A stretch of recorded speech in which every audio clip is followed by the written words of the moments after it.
Episode की starting Ben, Gwen और caiman से होती है। सब कैमन की गाड़ी में बैठे बेलवुड की सड़कों पर घूम रहे होते हैं, जबकि बेन पीछे बैठा सो रहा होता है। फिर जोर की बिजली कड़कती है और बेन एकदम से घबराकर उठ जाता है।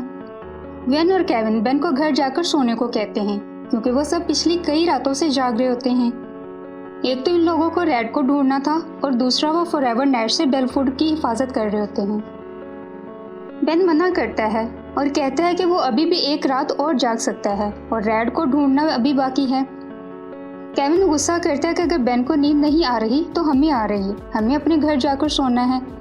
केविन बेन को इसके घर ड्रॉप करके खुद ग्वेन को साथ लिए अपने घर के लिए निकल जाता है। बेन आसमान की तरफ देखता है जहाँ एक बार फिर से बिजली जोर से कड़कती है। बेन डर के फौरन घर के अंदर चला जाता है। मौसम बहुत ज़्यादा खराब होता है, हर तरफ बादल ही बादल बने होते हैं। बिजली कड़कती है और फिर बिजली की एक लेयर तारों से होती हुई बेन के घर पर इसके कमरे में चली जाती है। करंट स्विच बोर्ड से होती हुई पहले लैंप और फिर कंप्यूटर को ऑन कर देती है। बेन उस सब से बेखबर अपने कमरे में सो रहा होता है। उसके बाद करंट बेन के बेड के ठीक ऊपर लगे बल्ब में चली जाती है और बहुत सी चिंगारियां निकलकर बेन के ऊपर गिरती हैं, जिससे बेन की आंख खुल जाती है। फिर इस बल्ब से करंट जैसा एक एलियन निकलता है और ये एलियन वही एंड्रोमेडा का 5वां एलियन रेड होता है, जिसकी बेन को तलाश थी। रेड बेन के ऊपर जंप करने लगता है, लेकिन बेन फौरन नीचे कूद जाता है। बेन खुद को जेट्रे में ट्रांसफॉर्म करता है। रेड और जेट्रे लड़ते हुए घर से बाहर निकल आते हैं। दोनों की आपस में काफी फाइट होती है। रेड बिजली के खंभे के ऊपर चढ़ जाता है। रेड तारों को पकड़कर बहुत सी बिजली अपने अंदर अब्जॉर्ब कर लेता है और जेट्रे पर अटैक करता है, मगर रेड के अटैक करने से पहले बेन वहां से हट जाता है। रेड को मौका दिए बगैर जेट्रेस को पकड़कर स्विमिंग पूल में गिर जाता है। रेड पानी में गिरने से अपनी पावर का यूज करता है, मगर पानी के बाइस रेड की पावर फ्यूज हो जाती है। जेट्रेस स्विमिंग पूल से निकल आता है, जबकि रेड थक हार कर स्विमिंग पूल में ही तैरने लगता है। इतने में बारिश भी होना शुरू हो जाती है। इसके बाद scene lost salted military base के सुनसान से इलाके पर शिफ्ट होता है। ये इलाका एक सीक्रेट लैब पर मुश्तमिल होता है। फिर हमारे हीरोज को दिखाया जाता है, जिन्होंने रेड को नॉन कंडक्टिव मशीन में कैद किया होता है। बेन रेड को अपना इंट्रोडक्शन देता है। आगे से रेड बताता है कि वो जानता है कि बेन कौन है। रेड बेन से कहता है कि तुम ही हो जिसने एग्रीगर की मदद की मेरे दोस्तों को पकड़वाने में। बेन उससे कहता है कि तुम्हारे दोस्त सही सलामत हैं और सब अपने अपने प्लेनेट पर पहुंच चुके हैं। रेड कहता है कि यह सब झूठ है, मेरा कोई दोस्त अपने घर नहीं पहुंचा, बल्कि सबको एग्रीगर ने दोबारा से पकड़ लिया है। और तो और एक प्लम्बर की भी जान खतरे में है, जिसका जिम्मेदार सिर्फ और सिर्फ बेन है। बेन को याद कराती है कि गैलापैगस ने हमें एग्रीगर के बारे में बताया था। कैमन को याद आता है कि वो भी एक ओस्मोशियन है, बिल्कुल कैमन की तरह।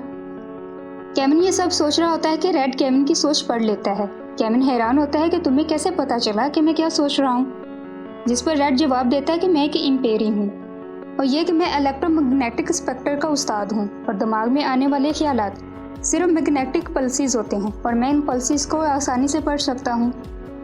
रेड मजीद बताता है कि सब ओस्मोशियन की तरह एग्रीगर भी किसी भी एलियन की एनर्जी ऑब्जॉर्व कर सकता है।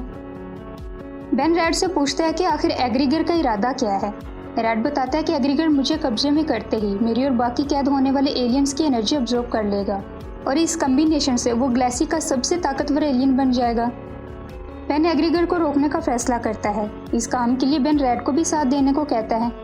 रेड बेन की बात मान जाता है। बेन रेड को आज़ाद करने लगता है, मगर कैमन उसे रोक देता है, क्योंकि कैमन को अभी भी रेड की बातों पर बिल्कुल भी यकीन नहीं होता।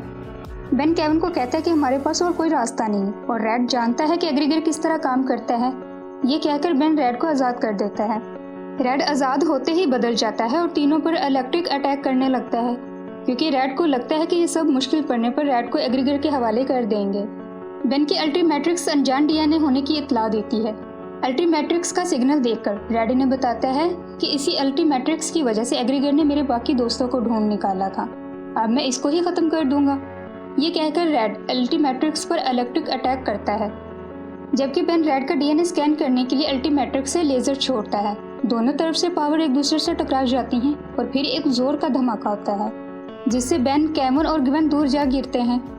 कैमन और ग्वेन फौरन बेन के पास पहुंचते हैं। बेन इन सबसे रेड के बारे में पूछता है, मगर रेड वहां नहीं होता। बेन की अल्टीमैट्रिक्स से भी कुछ वेव्स निकलती हैं। अभी सब रेड के बारे में ही बात कर रहे होते हैं कि लैब की छत टूटती है और एग्रीगर अंदर आता है। बेन की अल्टीमेट्रिक्स भी इस वक्त काम नहीं कर रही होती। एग्रीगर इनसे रेड के बारे में पूछता है, जिस पर ग्वेन और केविन अनजान बनते हैं कि वो किसी रेड को नहीं जानते। एग्रीगर अपनी छड़ी से इन पर अटैक करता है, जिसको ग्वेन रोक तो लेती है, मगर ग्वेन की ताकत एग्रीगर के सामने कुछ भी नहीं होती। केविन और ग्वेन बेन को जल्दी करने को कहते हैं, मगर इसकी अल्टीमेट्रिक्स चल ही नहीं रही होती। केविन रूप बदलकर एग्रीगर को रोकता है। केविन एग्रीगर से कहता है कि वो भी एक ओस्मोशियन है, बिल्कुल एग्रीगर की तरह। लेकिन एग्रीगर कहता है कि नहीं, तुम एक बच्चे हो और मेरी तरह के नहीं हो। इतना कहकर एग्रीगर केविन को एक झटके में दूर फेंक देता है। ग्वेन फौरन से आगे बढ़ती है तो एग्रीगर इसका भी यही हाल करता है। इन दोनों से फारिग होकर एग्रीगर बेन की तरफ दौड़ता है। बेन एक बार फिर से अल्टीमेट्रिक्स को एक्टिवेट करने की कोशिश करता है और जोर से हाथ अल्टीमेट्रिक्स पर मारता है। बाय लक अल्टीमेट्रिक्स एक्टिवेट हो जाती है, लेकिन इसमें एक इम्पेरी एलियन के अलावा कोई और एलियन शो नहीं होता। बेन उसी से काम लेने लगता है। फिर बेन बिल्कुल रेड जैसे एलियन में कन्वर्ट हो जाता है और इस एलियन का नाम एम्फीबियन होता है। एग्रीगर बेन से कहता है कि चलो अच्छा है, अब मैं तुम्हें ही अपने कनेक्शन में जोड़ लूँगा। ग्वेन कहती है कि मैं ऐसा नहीं होने दूंगी।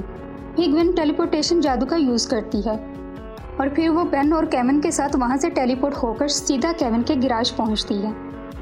इतना हैवी जादू इस्तेमाल करने से ग्वेन की तबीयत थोड़ी डाउन हो जाती है। बेन सबको कहता है कि एग्रीगर हमारा पीछा नहीं छोड़ेगा, हमें इसके हमले के लिए तैयार रहना चाहिए। दूसरी तरफ एग्रीगर हर जगह रेड को ढूंढ रहा होता है, मगर रेड का कुछ पता नहीं चलता। एग्रीगर परेशान होता है कि ऐसा कैसे हो सकता है कि रेड का कोई सुराग न मिले। फिर वो बेन की अल्टीमेट्रिक्स से कनेक्ट करता है, मगर फिर भी रेड की मौजूदगी का कोई सिग्नल नहीं मिलता। आखिर में एग्रीगर अपने लोगों को बेन को ढूंढने का कहता है। सीन फिर बेन और इसकी टीम पर शिफ्ट होता है। केविन अल्टीमेट्रिक्स को दोबारा से ठीक करने के लिए काम कर रहा होता है। बेन अभी भी एम्फीबियन की फॉर्म में ही होता है, जबकि ग्वेन सर पे आइस पैक रखे लेटी होती है, क्योंकि टेलीपोर्टेशन से इसका सर दुख रहा होता है। केविन बेन से कहता है कि अल्टीमेट्रिक्स को ठीक करते हैं ताकि ये फिर से काम करने लगे, जिस पर रेड की आवाज़ आती है और वो बेन को ऐसा करने से मना करता है। बेन उससे पूछता है कि क्या तुम ठीक हो, जिस पर रेड जवाब देता है कि मैं ठीक हूँ और मैं तुम्हारी अल्टीमेट्रिक्स में फंसा हूँ और मेरे लिए यही बेहतर है। जब तक अल्टीमेट्रिक्स खराब है मैं इसी में रहूँगा और इस तरह एग्रीगर को कभी भी मेरा पता नहीं चलेगा। बेन जल्दी से अल्टीमेट्रिक्स को प्रेस करने की कोशिश करता है, मगर नाकाम रहता है। बेन के शोर से ग्वेन डिस्टर्ब होती है और ग्वेन बेन पर गुस्सा होती है। बेन ग्वेन से कहता है कि ये रेड है, मुझे अपने ब्रेन में इसकी आवाज़ सुनाई दे रही है। केविन को यह सब झूठ लगता है। ग्वेन स्कैन करती है तो इसे भी बेन की बॉडी में रेड की रूह महसूस होती है। ये बात वो केविन को भी बताती है। अब केविन भी परेशान हो जाता है। रेड अल्टीमेट्रिक्स को अपने कब्जे में करने की बात करता है। बेन उसे रोकता है और ये बात ग्वेन और केविन को भी बताता है। केविन कहता है कि ऐसा कुछ नहीं होगा, मैं अल्टीमेट्रिक्स को हैक करके रिबूट करने वाला हूँ। ग्वेन उसे याद करवाती है कि पिछली बार भी केविन ने कुछ ऐसा ही किया था, जिसका नतीजा बहुत भयानक निकला था। बेन भी केविन को मना करता है। केविन कहता है कि इस बार मैं सही बटन्स प्रेस करूँगा।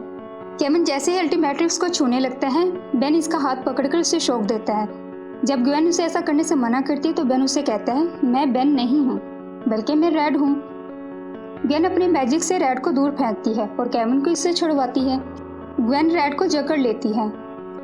बेन रेड को उसे छोड़ जाने का कहता है, मगर रेड कहता है कि वो अब इधर ही रहेगा। ग्वेन केविन को जल्दी से अल्टीमेट्रिक्स को रिबूट करने का कहती है। केविन खदशा जाहिर करते हैं कि अगर वो ठीक से ना कर पाया तो।